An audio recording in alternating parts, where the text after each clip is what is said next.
We got some friends up here with us. You know,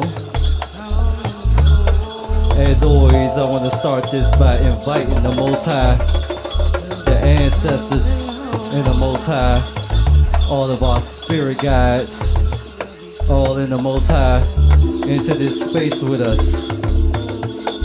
I give thanks, I give thanks, I give thanks for all in the place, upstairs, downstairs, the astral realm, the fifth dimension, the fourth dimension, in the basement, all present in the place tonight.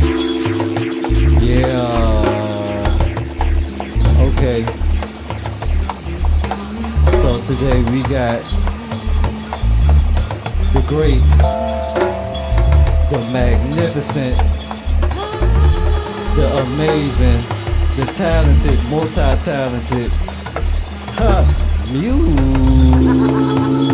Yeah. So beautiful in this regalia. You know, I had to put it on. I was coming through. I had to put it on. Swaggiana. We got Bashi in the back. Shout out. We got Tony in the back. Shout out. You feel me? Yeah.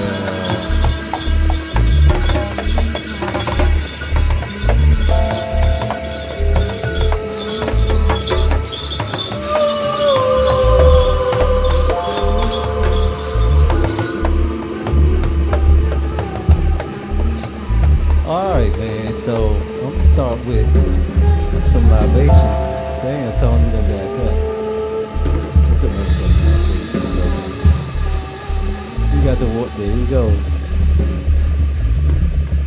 To the ancestors, to the Most High, to health, wealth, prosperity, abundance, beautiful life, art, being beautiful as God is, creating things as beautiful as God creates.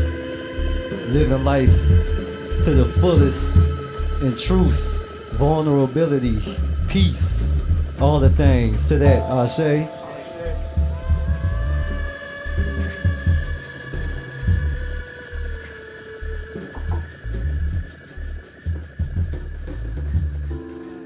Yeah, we on that good.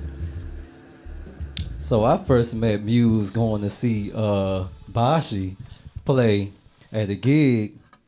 And I'm seeing Muse playing an instrument that I'm very, very interested in. The theremin. Let's start there.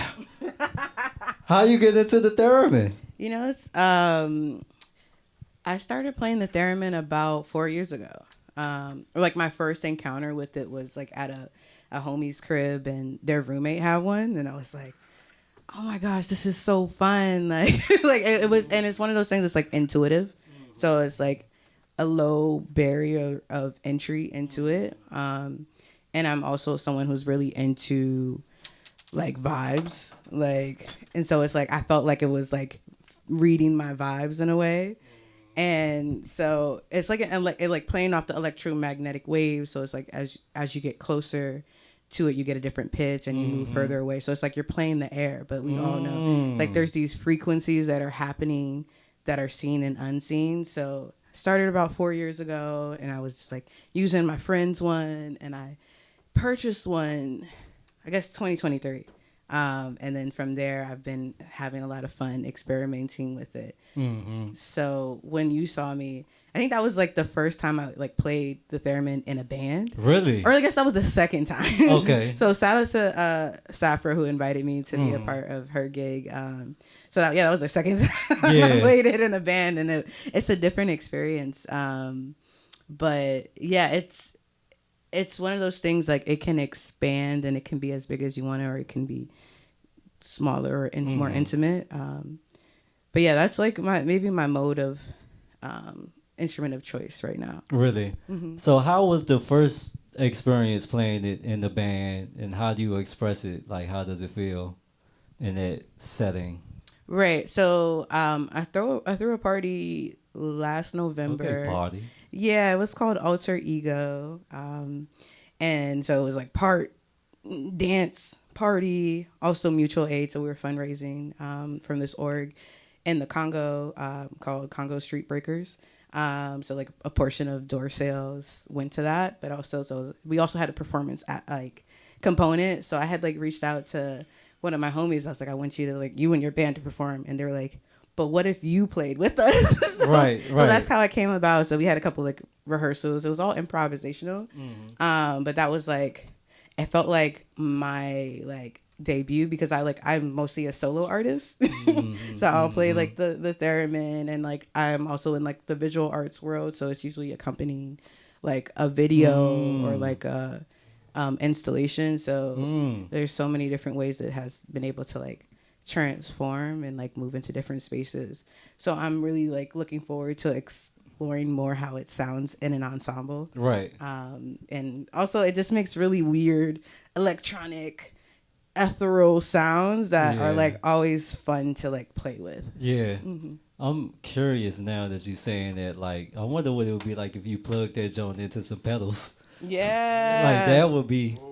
Yeah. I definitely want to do that. Yeah, we gonna fuck with that. We gonna fuck with that moving forward. Okay, so damn, you brought up like two things I want to ask about. But first, what's your musical background outside of that? Did you study music in school, etc.? How was that? Right. So I grew up in the Christian church, but I was always in choir, so I wasn't necessarily playing an instrument.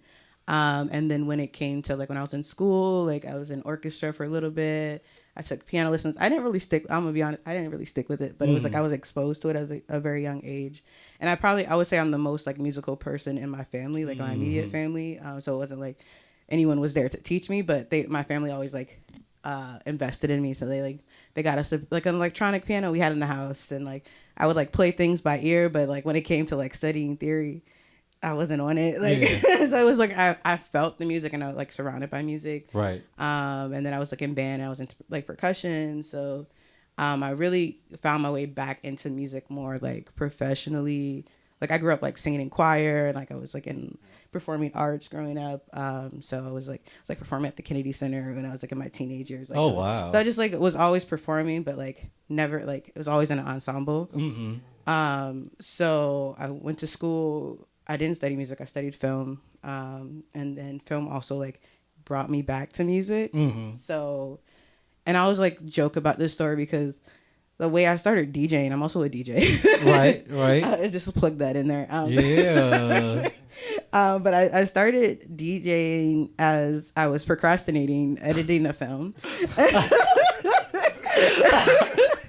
Shout out to procrastination. Right, but some dope procrastination right there. Yeah, that's cool. That's cool. So it's like one of those things of like positive procrastination. So it's like instead of editing, I like started like making like beats, and like I was like, oh, this song would sound really good together. Yeah. And then I also ended up scoring my first film. Oh wow. Because like when you low budget, you gotta do it yourself. That's right. Yep. So then that was about 7 years ago, and since then I've been DJing professionally and then also performing. But you know, there's always so much more to grow and learn. So you also mentioned art exhibitions and your work in that. So is film your introduction to the art world, or how did you get introduced into that? Yeah, no, that's a great question.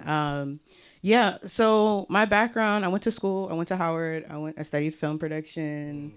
And then when I my senior year, so the way I think is just I be jumping around. Yeah. But I was talking to Bashi about this a little bit earlier. So I studied abroad in the Czech Republic, and I went to the Film Academy there.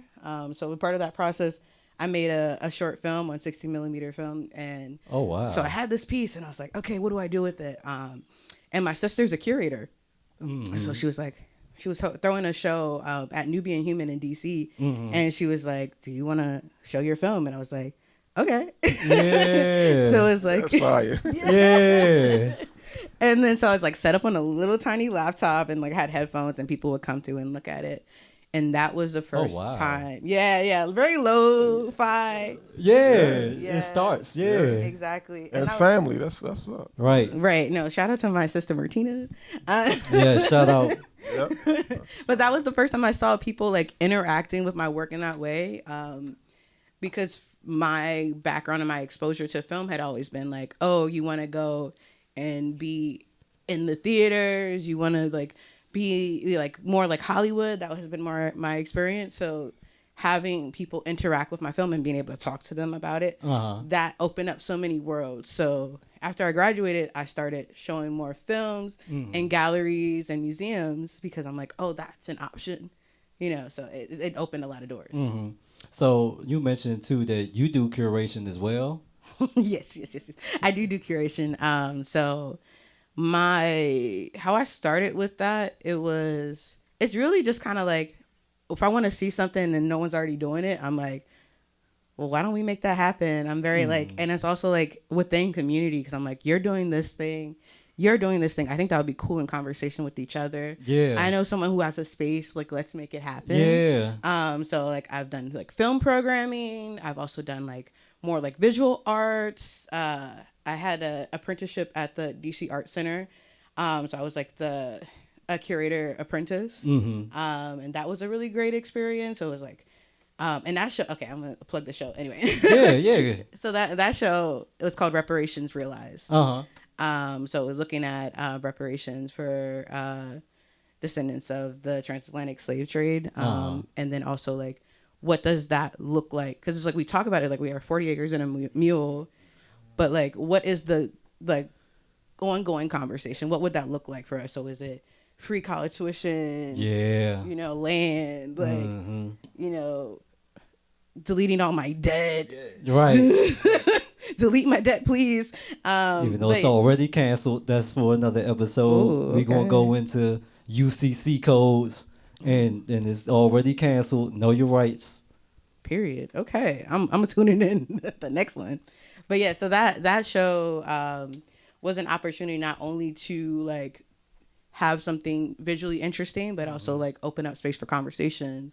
So I was looking at had conversations around like restorative justice and talking with the artists. So like that was I kind of put me more into like the social practice aspect of being an artist and a curator. And also like the art of curation. Could you break down restorative justice? Yeah. Folk who might not be familiar with it. Okay. Yes. Thank you for that. Yes. So in like my understanding of restorative justice, of like when there is like harm that is done, like what can we do to repair the harm? And I think there is like a distinction between like restorative justice versus like transformative justice. And I think, so the show that was around like 2019, so like a lot of things have happened since then. But in that, the conversation around, one of the quote that I used in the show was from Malcolm X, and he was like, if you like put a knife in my back and then you take it out like 3 inches, that's not restorative justice. Like that's not justice. There's still like a knife in my back. Right. You know, so you have to take the knife out before we can even start like the healing process. Yes, so that's how I think about like restorative justice. Yes. And there are probably people like way more like nuanced conversation around that, but that's how I was like approaching that conversation. Yeah. Okay. What is your favorite part about just the artist and curation world and your experience in it and your experience so far? Okay, my favorite part is parts. Okay, yeah. I think it's like having the conversations that they start.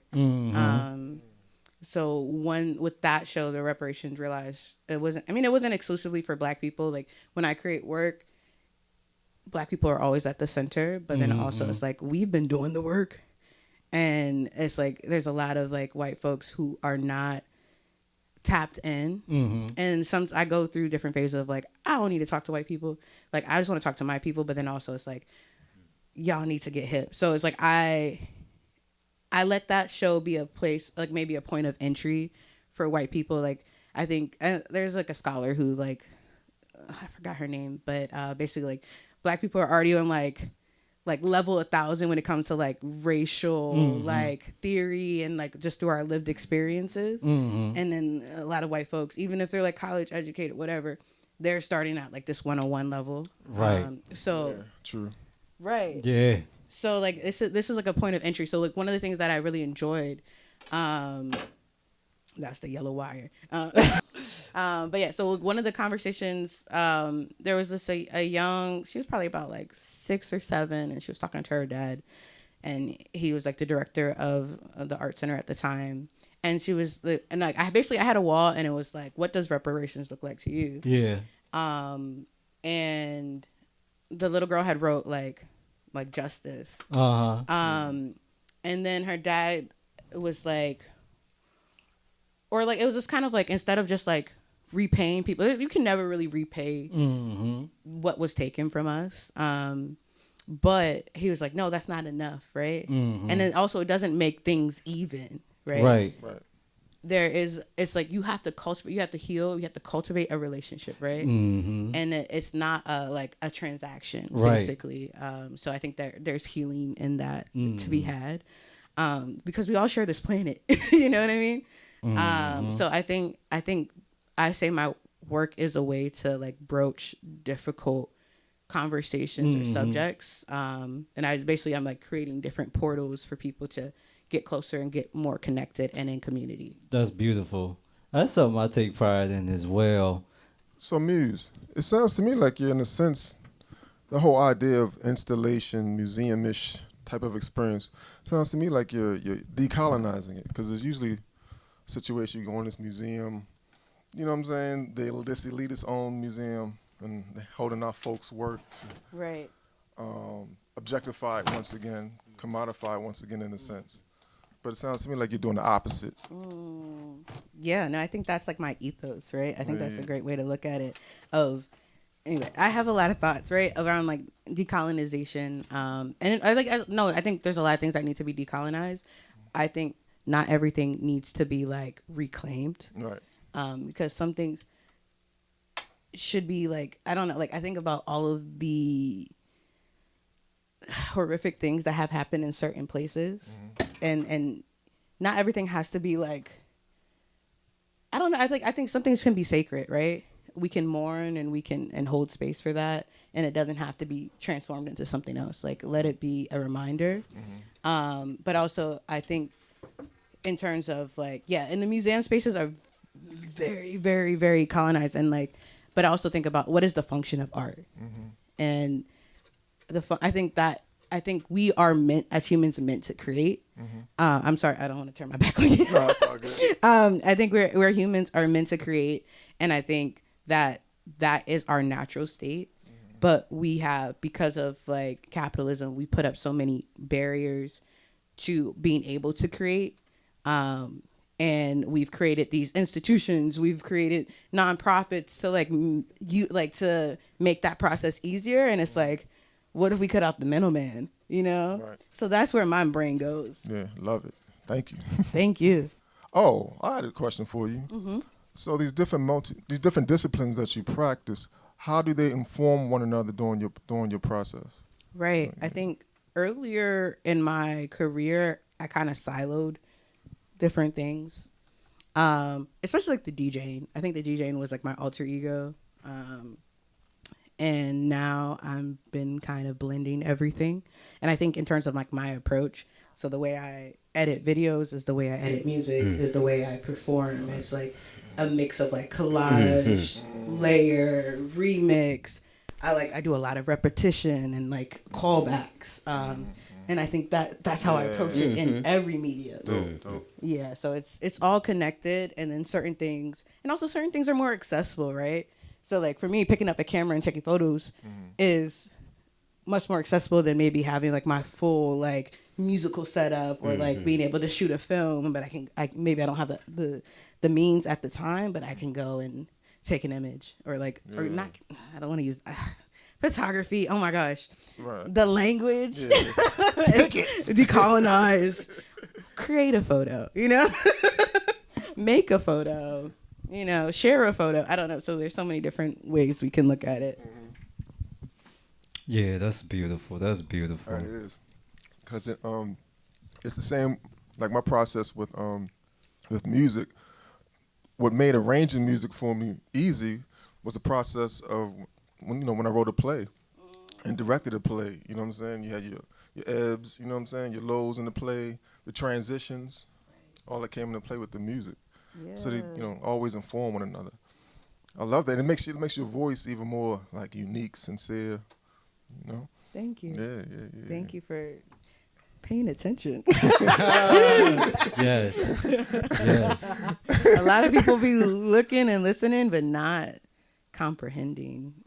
So, Mm-hmm. can I ask a question? Yes. I was like, I don't want sure. to make this all one-sided. And this can be open to the floor. What are ways that you have been able to slow down and listen more closely? I think there's so much in our world that's telling us to speed up, to microwave things. What are ways that you stay grounded and are able to like tune into your internal voice and then the sounds around you? I know for me, I ain't gonna lie to you, it's my body forcing me to do it. Cause I am very guilty of running myself into the ground. Yeah. I'm a overworker. And I mean that goes into, you know, it goes into a few things, right? Us as men in this society, a lot of times I know that I've kind of grown up with the thing where our worth as men have been associated with how much you do, what you do, how much money you got, how much money you making, what you doing, and all of this physical stuff. So, and I had a Capricorn father, so you know about how the Capricorns. And he's very loving, but he work, save, save, save, save, and so I always had that thing. And I'm a servant. I love to serve the people I love. I love to give it up. So it's like as long as I'm up or got energy in my body, my mind, my old mindset was you need to be productive with every single moment you have. You need to be doing something all the time. And like a lot of the times, like my body would just shut down. Right. The body would be like, look, man, you need to rest. Like even today, I was hitting you up. Like I'm like, man, look, we said 2, then we said 2:30, then we said 4, then we said 5, then we said 6, we said 6:30. I'm in the bed. I was Listen. up in the bed. I was resting. You feel me? Because this whole week I've been working hard. We got something coming on this Saturday. So I was working hard, but I had to allow the space for it. Well, it wasn't even like I had to allow it. It came and took it. Yeah, it made the space. It made the space, right? So it's really meeting that halfway. Mm. Meeting that halfway to where I don't have to wait till my body like forces me to do something, right? And even was having this conversation with my store partner while he about food, right? Because I'm Yeah. always fasting. And, we talk about, well, when do you know that it's really time to eat? Because, hunger doesn't always mean you hungry. Sometimes, you need to drink water. Sometimes you need to breathe deeply. Sometimes you need to do the breath work and all of those things. So it's like, but I'm like, oh yeah, fasting. But he reminded me like, okay, when you're not intentionally fasting, it's like, well, the food is more like fuel to keep you going. 'Cause Right. if you go throughout the whole day and you wait till you fatigue to eat, it's already too late. Too late. But it's still a balance because we can still in this society, we're raised to overeat. We're Yeah. raised in this, society and stuff like that. So those are the different things that go into those things. But also conversations like these and, having conversations with people that care about me Yeah. that remind me like, yo, we see you. Take a break. We know what you got going on. Take a break. You deserve some time. And it's just like, I remember one of my friends the other day, one of my friends actually just recently passed away. Shout out to all my folks that's dealing with that, man. Chelsea, Reject. My friend had to basically force me to take a hug. she was like, yeah, you want a hug? I was like, not yet. So in my mind, I was like, yeah, I'm gonna take it, but I'm too lazy to get up right now and do it. Like, and I'm literally, like crying and shit, and we talked about it. We talked a little bit more, and 5 minutes later, she like, all right, you want to take this hug now? And I'm like, sure, and that was a thing. So it's like, shout out to the real friends. Shout out to the people that really take the time out to spread and show that type of energy with those things. So, it's a combination. To round it out, combination of my body making me do it. Right. The friends reflecting that energy and me doing the work to know that, I got to meditate and make the time for my space. Because I can't take care of y'all if I'm not taking care of myself. Absolutely. We can't be there for nobody if we're not being there for ourselves. So that's mine. Mine, I start from the perspective of the elements. So we live in this temperate climate. So what I do is, when it's warm, get as much nature as I can. One of the dope things about being more, you have relatively quick access to trails, to nature. And that allows me to, get in tune with the pace of nature, the pace of the universe, listen to myself, dig deep without, having to do. It just allows me to come from this everyday zone of trying to keep up with capitalist constructs of living, get a chance to, I don't want to say escape it, but allows me to like get back in tune with Mother Earth, with nature.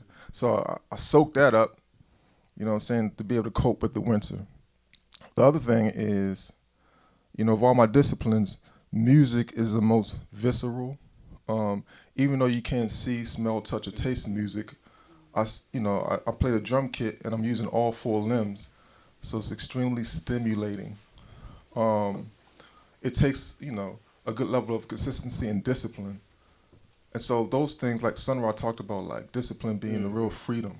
And so that just allows me to like really, physically experience this, powerful version of Bashi. Yeah. You know what I'm saying? Yeah. Without mistakenly hurting somebody or, you know what I'm saying? Or it's just an opportunity to just be positive, on point. You know what I'm saying? And so yeah, that definitely helps me to like regroup. The other thing is, you mentioned unintentional fasting. So when I was younger, I was vegan, and I still think vegan is the best way to go, even though I'm not. But we did the fasting, 14-day fast, etc. And it just made me really get in tune with my body. My relationship to foods changed, because when I broke the fast, you break it gradually. So you really get a chance to perceive the effects of the foods that you're putting in your body. Yes. So one of the things I discovered was like that grapefruit for me is a superfood. Olive oil that I grew up with, the Trini side of my family, the boiled green banana, dasheen, smashing it up with the sweet plantain and dousing the olive oil on it. So anyway, all those things just helped me to realize like what foods really accentuate my being. You know what I'm saying? That's one way. The other thing is like chilling with my tribe. You know what I'm saying? Like in one circle, I may be awkward. You know what I'm saying? Sometimes inarticulate, but in another circle, I'm comfortable. I'm me. I'm flowing. You know what I'm saying? So just pursuing that more. Nothing wrong with that. Right. You know what I'm saying? The other thing is I'm blessed, man. I'm thankful that my aesthetic is strongly inspired by, black radicalism, resistance. You know what I'm saying? And that, and so, I don't claim to have the answers or solutions to everything, but I'm thankful that I have a clear, like, spiritual yet logical understanding of what's happening in the world or what's happening in this country. You know what I'm saying? I know it's on a larger scheme as a result of white supremacy, capitalism. You know what I'm saying? It's not some spooky thing. It's not some, you know what I'm saying? Right. It's organized human beings who are organizing not on the behalf of myself or my people. You know what I'm saying? And that has a material and spiritual effect on us. but we can combat it, you know. So all those things combined, and then family, of course. My bad. Looking into my grandson's eyes, my son's eyes, my daughter's eyes, you know what I'm saying? Just, you know, my 99-year-old grandmother, you know what I'm saying? Always on my case, you know what I'm saying? Make sure you have savings, boy, you know, like just always on me, yo. But, Right. Her vibrancy, man, it just reminds me of like where I come from. You know what I'm saying? What my DNA is made of. And when I slow down and really perceive those things, they just fill me with energy, like positive energy. That's so beautiful. You got an answer, Tony? Yeah. That's beautiful, Bashi. Thank you. What's the question again? How do you slow down and how do you listen deeper? What are your tools to do that? I think my main tool will have to be the fact that I've been blessed to be a teacher. I've been teaching since 1996, Wow. and I've been teaching art since 1996, and I teach elementary school, so I teach play.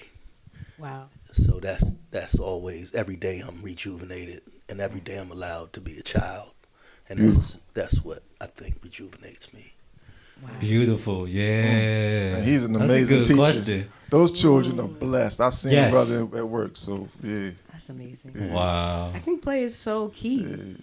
I've been like, when I think about, okay, what am I craving right now? Mhm. It's like, I want a space to play, right? And especially as like professional artists, it's like, we get paid to play, but then sometimes it gets caught up in all the I got emails. I gotta follow up. I gotta circle back. Like, I just want to play. Right. Yeah. I think that's a good question too, to kind of play off of that. How do y'all incorporate y'all inner child in y'all practices every day? I think what I'm learning, one thing, I have a really good friend, Kennedy, who has this org called Black Scene, and it's like collaging. And I got back into collaging, I guess, last year through one of her workshops, and I was like, oh my God, this is so fun.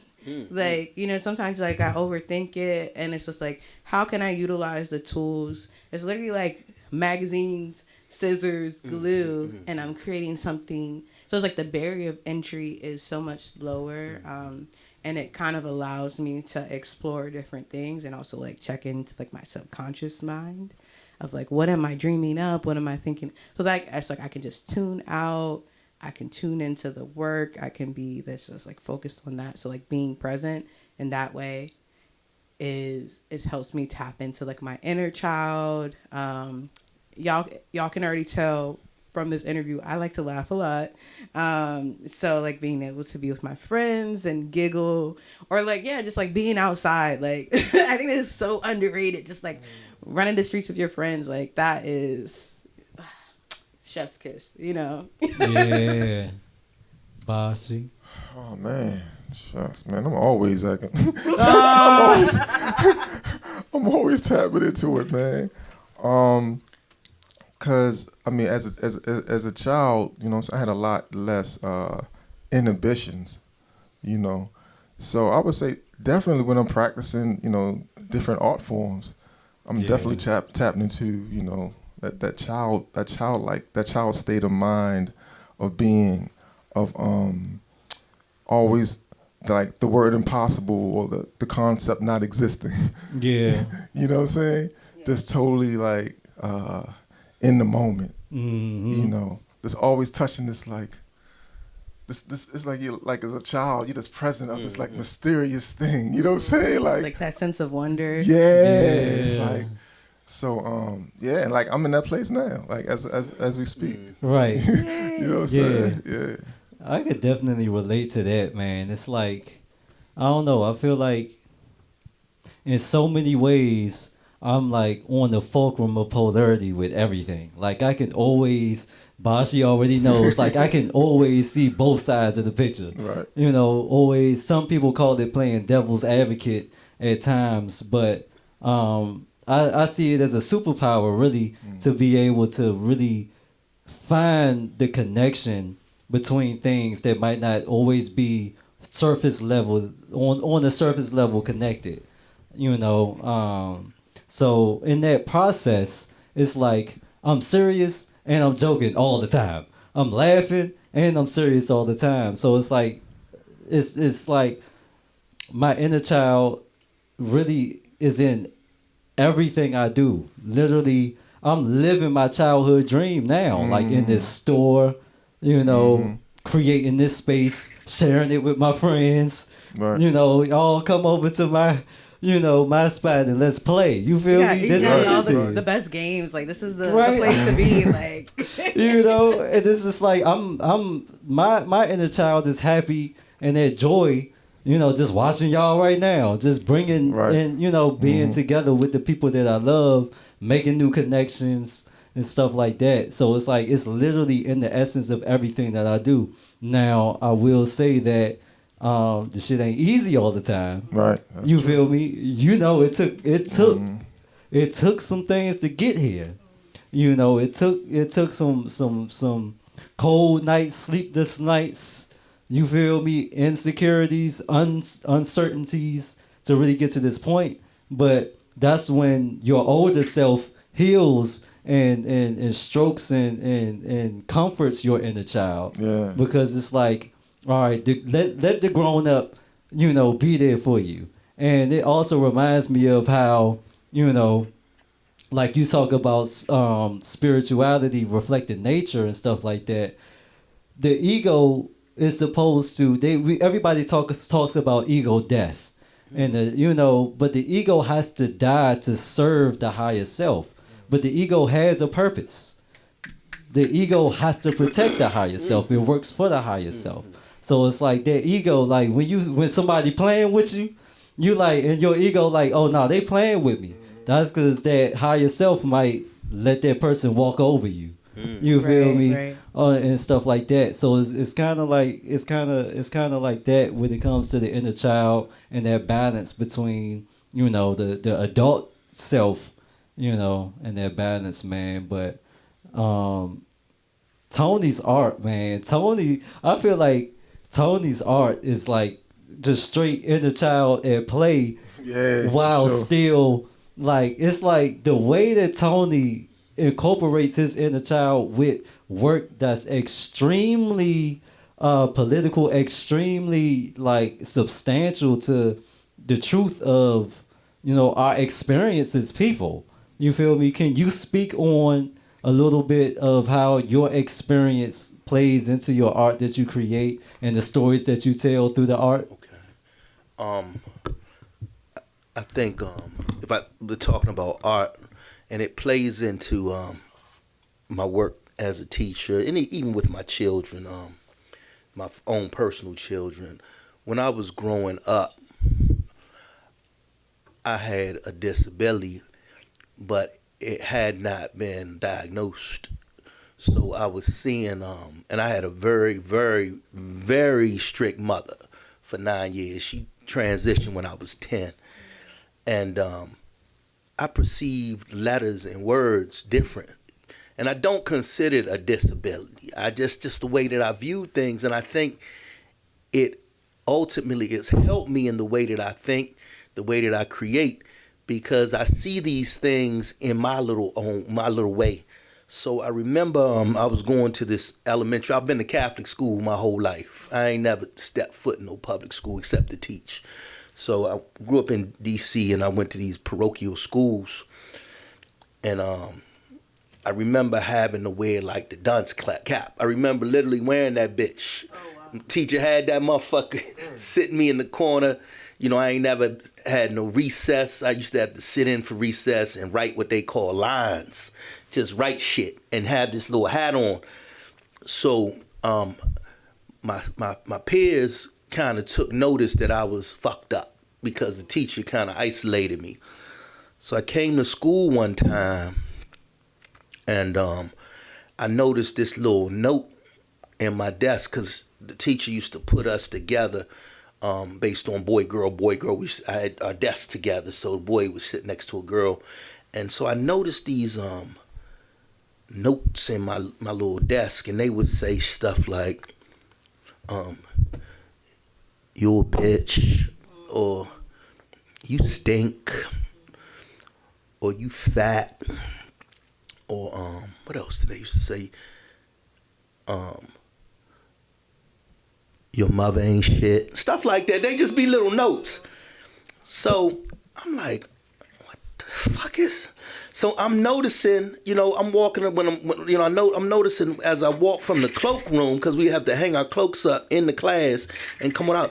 I'm noticing other kids is getting this shit too, that this is a game that motherfuckers is playing in the morning. A couple of them are writing little stuff and putting it in people's desks. So I'm like, okay, I'm gonna start making these little drawings and putting them in their desks. So I started to do these little drawings, like where I would maybe have two characters, and they were childlike, and I still draw like this today. One character may have his dick in the other character's mouth, or in the character's butt, or in the character's pussy, or you might be shooting nut in the character's face in my own childlike way. So I'm doing these drawings, and that's my retaliation. Okay, my mother ain't shit, but this is me fucking your mother, or this is me busting a nut in your mother's face, and I'm just putting the drawings there, and I might have my little scrawls on the drawings. So I'm getting little notes, but I'm giving them little drawings as counterpunches. But little did I know that these motherfuckers is taking my drawings and giving them to the teacher. Mm-hmm. So one day I come home from school, and my dad, and bless his heart, my dad had the patience of a saint, a good guy. My dad's from Chattanooga, Tennessee, and was a Air Force officer. So he worked at the Pentagon. That's how we got to D.C. And he had to go to work every day at like 4:30 in the morning. And before my mother died, she had a little girl, my sister Janelle. So me and Janelle are like 10 years apart. So I got to get Janelle up, at like 10 years old, tag her along with me and all this. So my dad ain't got no time to really fuck with me and discipline me. So one day, it was a Friday, I come home and he calls me. He's like, Anthony Allen. That's when I knew I was fucked up or in trouble. He calls me up to his room. Anthony Allen, come on up here. So all along his bed, he got about 50 of these drawings on his bed, right? And when I come into the room, I'm like, whoa, because I didn't know that the teacher had called my dad up. They do this shit on the slide. And mind you, my dad got to come from Arlington, Virginia, to the school, which was in southeast, or like southeast of the river in Hillcrest Heights, Maryland, to meet with the teacher. And I don't know, but when I get home, he got the drawings, all these foul drawings that I had created, all along his bed. And he had them drawings neatly curated on the bed. So he's looking at me, he said, Anthony, all he said is like, I'm not understanding. Almost like, what kind of child have I got? I mean, where are you getting this? What the fuck's going on, man? So of course I'm lying like that. I don't know what the fuck. I don't know. I'm just as shocked as you. I don't know where these things came from. I don't know how you acquired them, but what kind of sicko would there's do some that? sick drawings, Daddy. These drawings are really, Daddy. I don't know what this stuff is, and I'm shrieking it off. So he's like, well, okay, son. He don't want it to be true either. So then we got another situation, and this is all play, but in a very deviant and I guess calculating way. I come back to again the parochial school, and I get this teacher, another teacher, and she brings out this box that she's calling the goodie box. And my mother's still alive. No, my mother's in the hospital. She's at Walter Reed, about to die at this time, So she's not around much, but her baby sister is still with us, living with us, my Aunt Dodie. So teacher pulls out this box, and my mother didn't really allow too many toys. She wasn't about that. I know what story to see. So Christmas time is like, or birthdays is copy paper and pens and pencils from work for me to, that's my Christmas shit, or library cards, stuff like that. So the teacher brings out this box, and it's got G.I. Joe in it. It's got all kind Starsky and Hutch, little cards, evil. She got some big shit toys in this box. And she's like, this is the goodie box. And I'm getting overstimulated looking at it. And she tells us, we're going to write an essay. And the best essay is going to get to pick out the box. So I'm dialed in now, and I'm like, okay, what is an essay? So it's got something to do with writing. So now I already know I'm at a disadvantage because I can't spell, I can't read like other motherfuckers because I got dyslexia. So, but I'm like, I got to get this motherfucking box. I got to get in that shit. I have to. And I'm become obsessed. So I'm like, I have to figure out how to write this thing so I can win. So I don't know why I did it, but my mind went back to this conversation that my mother and my aunt had in the kitchen, where I was signifying an eavesdrop. We had this kitchen that was separated from the dining room, living room by these little shutters, these wooden shutters. So one day I'm sitting in the living room, and I hear my mother and my aunt crying and stuff, crying. And prior to this day, I had thought that my grandmother, my maternal grandmother and grandfather were killed in a car accident. That's what I was told. So my mother is consoling her little sister, and I'm listening to the whimpering and the crying. And my aunt, who's kind of like a big sister to me, is telling my mother that she's having dreams and she's having visions of seeing her mom laying dead on the floor when she came home from school. So come to find out, their father, who is the cousin of their mother, but that's a whole nother story. Their father killed their mother and then killed himself. And my aunt, when she was like in kindergarten, came home and found this bullshit. And I just remember her talking about slipping in her mom's blood, wearing these fucking jellies and shit. And every time she tried to get up, the jelly shoes being hard on the bottom slipped in the blood, and she kept falling down. So I said, I'm going to write about that shit. I'm writing that. So I come up with this little story called Bloody Socks, and I proceed to kind of write my version of the story. So I write the story on, line paper and turn it in. Knowing, I'm like, ain't nobody got this shit. I don't give a fuck how bad it's written. I know this motherfucking story going to trump all the story. I don't know at that time, but I'm like, I know this story going to get me into that box. Mm-hmm. So the teacher again calls my father in without me knowing. And I guess I can just imagine the conversation, gives the essay to my father like, okay, he's at it again. Look at this motherfucker wrote this time. He's going from the naked. This was before the nude pictures, though. This is before that. But so it's not he's going at it. But look at what your son wrote. What's going on? So my dad reads the shit. So I get home. I'm walking up the sidewalk to the door. It's springtime. I remember it. And my aunt just flies out of the door like a bull and just starts fucking me up. I don't know what's going on. Mm-hmm. But she is beating the shit out of me in our front yard. I mean, literally beating me like a motherfucking slave. And my father, through my periphery, I see my father in the doorway just looking. And I get up. He's like, Dodie, that's enough. Let him up. Get up off of him. So I get up. And I'm dazed because she's literally hitting me with closed fists in the head. And I mean, just going off on me. And I get up and walk into the house. And my dad says to me, nigga, I bet you won't write nothing else. Wow. So I go back to the school. I'm like, okay, I'm still hoping. I'm still clutching on to the hopes that I'm going to get this toy box. Because I don't know yet. I really don't know what the fuck's going on. Because I don't see what I wrote as a problem. So I go to school, and I'm like, tomorrow's the day. I fuck this. I'm getting some toys tomorrow. I'm good. I'll shake this off. So tomorrow, come in. Teacher hands everybody their paper back. I don't get my paper back, and I don't win. I don't get shit. And that's when I realized, oh, this is what the fucking jig is up. This bitch done fucking commandeered my paper and gave it to my dad.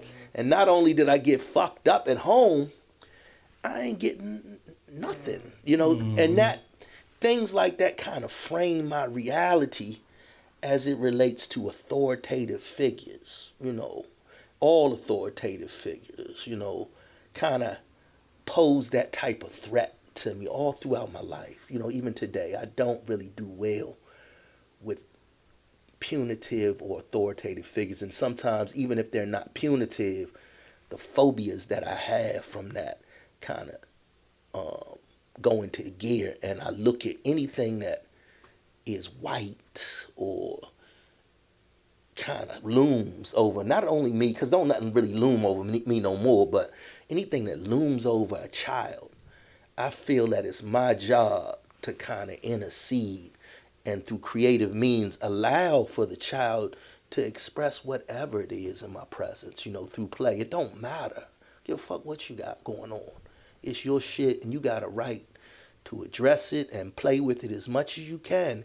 And there are no taboos and phobias in my class, and I feel that's my get back when I allow the children a place to really get their thing off, you know, through artistic means. That's incredible. Yes. And I love how, like, you use art as a way to transform. Yes. And then also, like, you become who you needed when you were that age. And I think that is our gift that we have as being adults now, right? And we have that retrospect and we can see what was missing. Yes. And then also, like, this is your role. I think you're doing powerful work. And thank you for sharing that. Yes. Yeah, and that story makes me think about two things, right? That wasn't my first time hearing those stories. And the first story, man, the same thought pops in my mind that just popped up just now when it comes to children and the space that we create for them to feel safe to just express. So, like, even when you said that, you know, the teacher gave your father all of the drawings that you made just as get back to what you was getting, right? Yeah. My question in my mind is, like, of course, in my logical mind, being an adult now, it's like, well, why didn't you just tell your father that you made that and that they was making stuff first and that was what you made back and they, you feel me? But it's almost like, I don't know what your experience was, but it's like, you know, we might already be like, oh, well, they're not going to believe me. He gonna think, oh, I'm just making that shit up. You feel me? And it's like, a lot of times we get into experiences like that where we're only doing something in response to something that has happened to us, but we get the butt in. You feel me? And it's like, it's and it even reminds me now of, let's say some police came and fucked with us now, and we had the nerve to stand up and fight back, and now that done gave them the right to kill us. You know, and that happens a lot. And it reminds me too, I never met one of my father's brothers, one of my uncles. He got killed in the police station in handcuffs, right? And my father always talks about, like, man, I wonder what that man said to them to make them want to do that, right? Because my uncle was very militant. He, like, I can show y'all the picture now. He got the beret on, the military outfit, standing there strong, like he's a soldier. You feel me? But it's like, you know, even in our childlike states, it's like, man, we're getting punished for just standing up for ourselves in whatever way. And it makes me think about how we really have to create those safe spaces for children, man. And then the second thing that it makes me think about was when you brought up the bloody socks. I'm a wild nigga. Some of y'all know, like, Bashi know, like, I'm a wild boy, you know, so me and Tony relate. Me and, you know, in certain ways, not too wild, but in certain ways where me and Tony relate, because I'm like, oh, that's a genius story.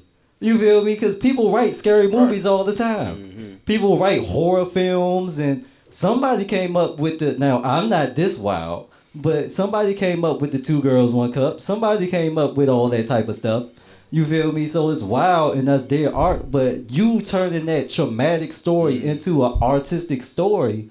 It's like, okay, I mean, of course, the scape of what's going on at that time, and you already having a reputation for being whatever. But I'm like, yo, I would have did the same thing. Turn that story into something. Yeah. You feel me? So like, I'm understanding or whatever, but it's like, wow, and of course, that's a touchy subject. That's your family member, something that she told your mother in private and stuff like that. So I understand both sides, but it just makes me think about that space that we create for children and how we deal with them instead of just immediately coming at them. Yeah. You feel me? Well, let's well, why did you do that?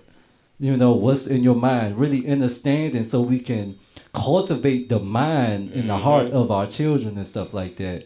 Also, some of us as children are taught and still taught, you don't resist. Right. Don't move. Take it. You know, stay still. Stay quiet. And that's a very horrific experience for the child, knowing that I have no recourse. Right. Whatever happens, I must absorb somehow. Oof. And a lot of your work too, artistically, it goes into our experience in the slave trade. Yes, sir. Yeah, absolutely. And it's like a lot of times we have conversations, and you'll identify how we enact the same tools that our colonizer used on us, on our own people. Exactly. You know. Yeah. And it's a lot easier for a parent to engage in corporal punishment than to deal with some deep family trauma. Yeah. You have to acknowledge it. You know what I'm saying? And so there you go. You know, that comes from the whole plantation existence. You know what I'm saying? We live in a country founded by pedophiles, mass murderers. You know what I'm saying? People who are espoused as the founding fathers and these brilliant, good people. You know what I'm saying? But were, emotionally retarded. Yes. You know what I'm saying? And so that's something that's part of like revolutionary change in society. Changing that's within us, that comes from that colonial imperialist experience. Right. So Tony as a teacher, man, that presence and being there for those children, they get a chance to experience that in real time. You know what I'm saying? Hands on with the art. We talked about it earlier. Both hemispheres of the brain processing that. And through no fault of our parents and our ancestors, I really believe in some cases they're just doing the best that they can. So we can't really hold them accountable to the point where we stop loving them. And that's the curse. Once you stop loving your fuck, because I've had to talk to people, adults and children, who, especially where the father is concerned in Baltimore, who say things like, I don't fuck with my father. And then I gotta say, well, you don't fuck with yourself. Your father is you. Those ghosts and those demons are no different than the blood that's passed on through the DNA. And if we don't embrace them, we are losing a part of ourselves. So forgiveness is the key, especially with our people. And if we don't deserve anything as a people, we deserve to be forgiven. We do. And I think Dr. John Franklin said, well, I think his name's John Franklin, but the guy was having a conference, and he said he'd been married to his wife for 50 or 60 years. It was a long time.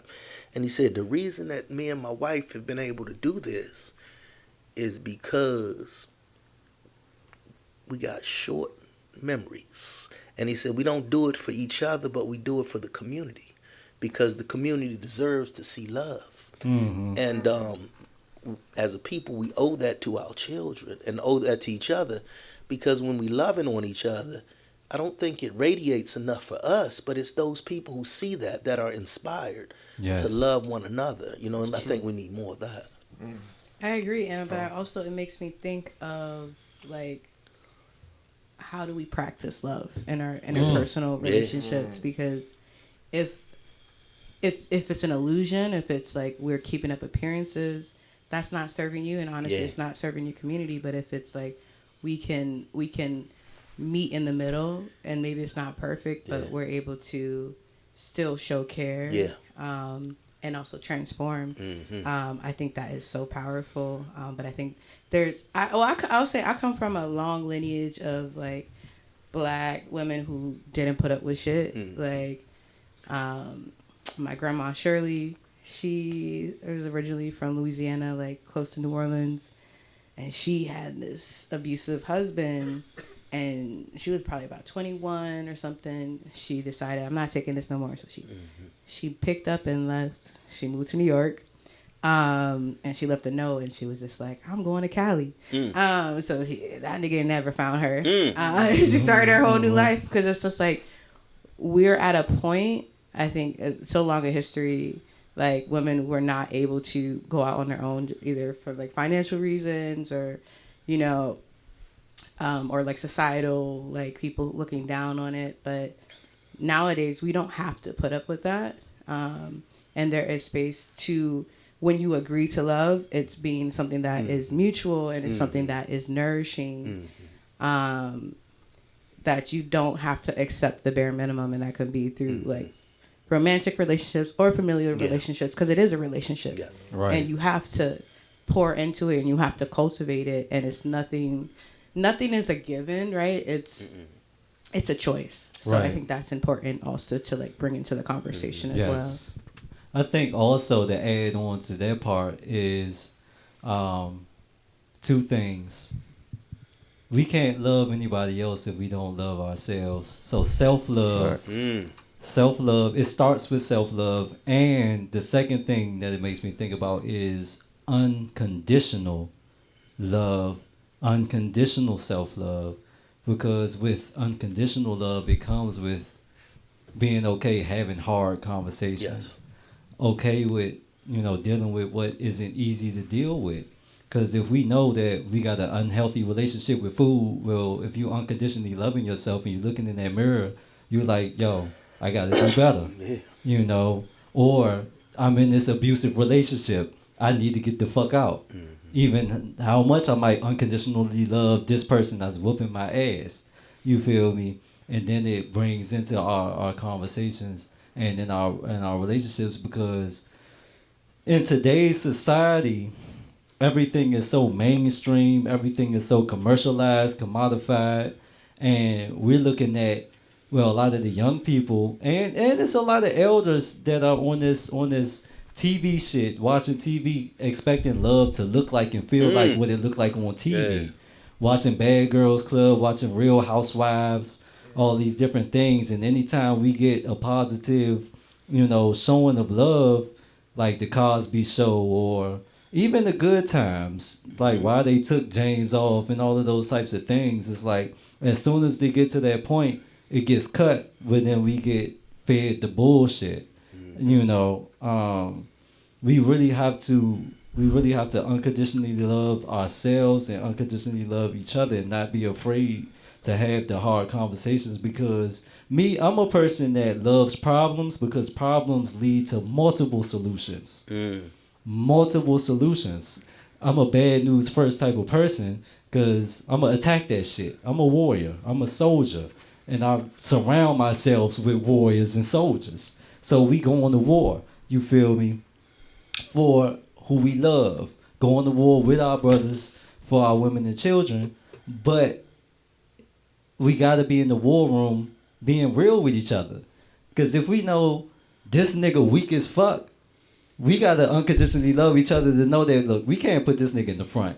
You feel me? That might hurt his feelings, because he might want to be, you feel me? So it's like all those types of things where we have to really get out of the popcorn, you feel me, fairy tales of what we think love is and what we think those what we think those are. Because like you said, accepting the bare minimum is not loving yourself, and stuff like that. But also running away from the one person that's telling you what you need to hear is also not loving yourself, because you living in a world of fake shit. But yeah, it's those are some things. And that's part of where like, being a creator, being an artist comes in. Right. You know what I'm saying? We can contribute to depicting creative art forms that reflect that self-love. Yeah. We can create the material conditions, you know what I'm saying, and culture and social structures that support that self-love. Because, you know, I think about like, sometimes when you have a child in the classroom, I've been in situations where, Bashi. oh my bad, we have the children in the classroom, you know what I'm saying, it's African-centered, it's revolutionary, blah, blah, blah, but once they step out that door, for most of the day, they're getting the opposite of that. So that's why it's important for us to like be here to for artists like us to create. Yes. Right. You know what I'm saying? To create those alternatives to it. And that's one thing why I love this art and that you know I'm able to experience and create with, you know, that Bashi experience, you know, exposed me to on this level, because throughout this improvisationary art and mixing improv and stuff like that into this art, it leaves room for vulnerability, Exactly. truth and openness. You know, I can self-love myself like, yo, I need to practice. I can't do what I need to do, you feel me? But yeah, y'all thoughts? Any other thoughts? I think we also, like according to what everyone said, or just to piggyback, we save ourselves through this art form. We give ourselves a second, third, and fourth, and fifth, and sixth chance, because sometimes it takes that much to save our lives. That's so powerful. And I also think about the idea of like self-love, but also I think community love is so important, because also you have to experience the love. And I also say like we are love, right? Yes. That's our natural state. And I think our job is to uncover any barriers or any blockages to constantly be in that state of love. So for me, art is a way for me to tap into like that unfettered source of divine love and unconditional love. And it's also an allowing, right? It's like it's already here. It's like, I'm allowing it to reach me. And I'm also like being a receiver and a transmitter. So yeah. Man. Beautiful. With that conversation, man, and with that, I think that's a perfect transition to go into this music and go into what we about to do, man. So we about to we about to sound check, get this shit popping, and we gonna be back with some sounds. Studio B Sessions Untitled. Thank y'all, man. Muse, Bashi Rose, Thank you. Tony McKissic. We in this motherfucker, man. That shit was an hour and 11 minutes. Oh, wow. Yeah. 111.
You gon' get this love. Get this love. Get this love.